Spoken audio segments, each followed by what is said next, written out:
Thankfully, 2 other races had allied together and dealt with the AI threat before it could grow too strong. But if what he was reading was true, the AI fleet that had attacked the summit was far more powerful than anything the Garaf or their neighbors could even imagine.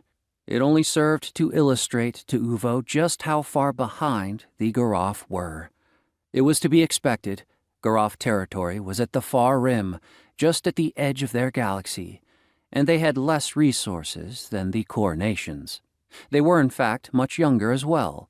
But while the news was interesting, it didn't really concern the Garaf much.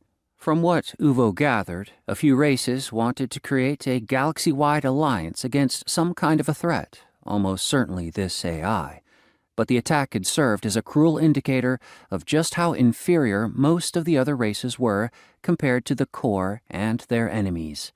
Only a few races had agreed to an alliance, however, and the Garaf were not among them. As was expected, their territory was far away, and therefore the threat was too far away to be taken seriously. Uvo knew that the Garaf rulers would not wish to risk their strength, especially not when none of their neighbors had decided to join this alliance.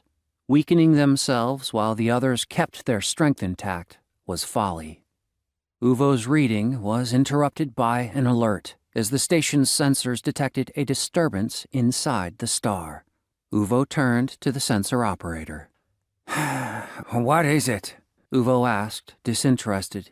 Things like this happened occasionally. Solar activity did interact with the object's shields from time to time, making them flare up, which their sensors registered as anomalies. I'm not certain, Subcommander, the operator said slowly, making Uvo frown. Do a full sweep, Uvo said.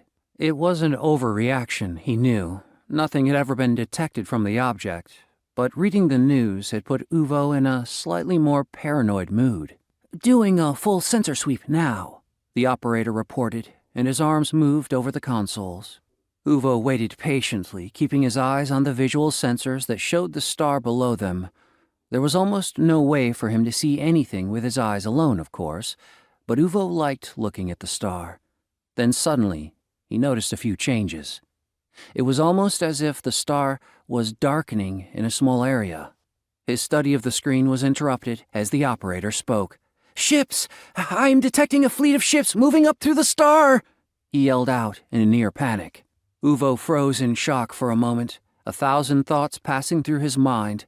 His eyes found the screen again, only to see the darkening spot as what it truly was. The first ships broke through the corona and surged up toward them, and then they opened fire at the ships stationed above. Every shot burned through a ship, blowing them to pieces. Uvo threw himself in motion, and his hands flew over the controls. He opened a system-wide emergency channel. Code Black! A hostile force has arrived in system through the ancient gate! I repeat, Code Black! Uvo screamed. He watched as the invaders destroyed the token defense force and knew that there was nothing that they could do to stop them.